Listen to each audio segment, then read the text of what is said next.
Katanungan po ako, bali dalawa na po siya. Ang una po, totoo po ba ang kulam o barang po? Ang pangalawa po, bakit po pinagbabawal ang pag-aalaga sa babae at saka po paggupit ng buhok? Thank you po. Ang una, yung kulam, totoo yun. Yung barang, totoo yun. Mga gawa ng masasamang espiritu sa tao yan, kapatid. Kaya nga sa Biblia, may mga mangkukulam eh. Basahin natin sa isang talata ng Levitico 19:31. Huwag ninyong babalikan ang mga inaalihan ng masasamang espiritu ni ang mga mangkukulam.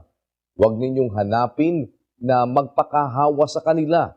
Ako ang Panginoon ninyong Noon Diyos. pa ng mga Hudyo, may mga mangkukulam na, may mga mambabarang, kung ano-ano mga pinagagagawa. No? Bawal ng Diyos yun sa kanyang mga lingkod. Huwag kayong pupunta sa kanila, huwag kayong babalik sa kanila, sabi niya. Bakit? Pagkalingkod ka sa kasi ng Diyos, hindi ka tatabla ng kulam. Basahin natin ang unang Juan 5:18. Nalalaman natin na ang sino mang ipinanganak ng Diyos ay hindi nagkakasala. Datapwat, ang ipinanganak ng Diyos ay nag-iingat sa kanyang sarili at hindi siya ginagalaw ng masama. Hindi ka pwedeng galawin ang masama pag anak ka ng Diyos, kapatid. Pag ikaw ay anak na sumusunod sa Diyos, hindi ka nagkakasala, ibig sabihin hindi ka nabubuhay sa kasalanan, sumusunod ka sa Diyos, hindi ka pwedeng galawin man lang ng masama. Yan. Kaya kahit na isang rekwang mangkukulam, hindi tatalab sa'yo pag anak ka ng Diyos. Pag tinablan ka, masama ibig sabihin nun.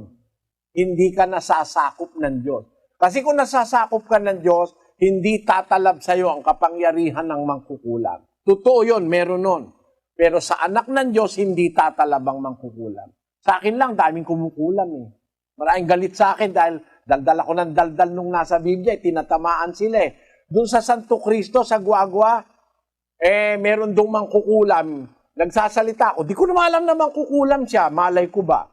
Pinasabi ko yung salita ng Diyos. Yang kakong mga mangkukulam, mga sa demonyo yan. Ako galit na galit, tinapatan ako. At may nakasombrero siya ng malaking gano'n, nakatingin sa akin gano'n, na nakasombrero. Sabi ko sa kanya, Tatang, tigilan mo na yan, di ako naniniwala sa'yo. Lalong nagalit, lalong tinitigan ako naman, nagniningas yung mata, parang demonyo eh. Sabi ko, hindi tatalab yan. Bakit? Ang paniwala ko yung nasa unang Juan.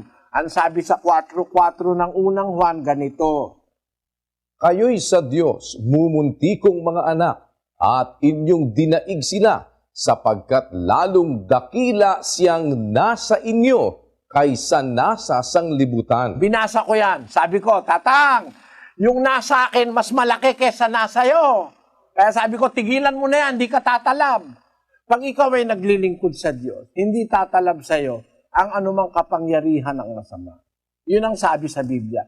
Sapagkat dakila yaong nasa inyo, sabi ni Juan, kaysa sa nasa sanlibutan. Mas dakila ang aking Diyos na tinikilala ko na Ama ng Panginoong Jesucristo, Diyos ni Abel, Diyos ni Noe, Diyos ni Abraham, Diyos ni Isaac at Diyos ni Jacob, at Diyos ng mga kaanib sa Iglesia ng Diyos Internasyonal. Hindi maaari na tumalab ang anumang sumpa ng mangkukulam. Ngayon, bakit bawal ang pag-aalasat sa babae at pagpapagupit ng buhok? Basahin natin ang 2:9 ng unang Timoteo.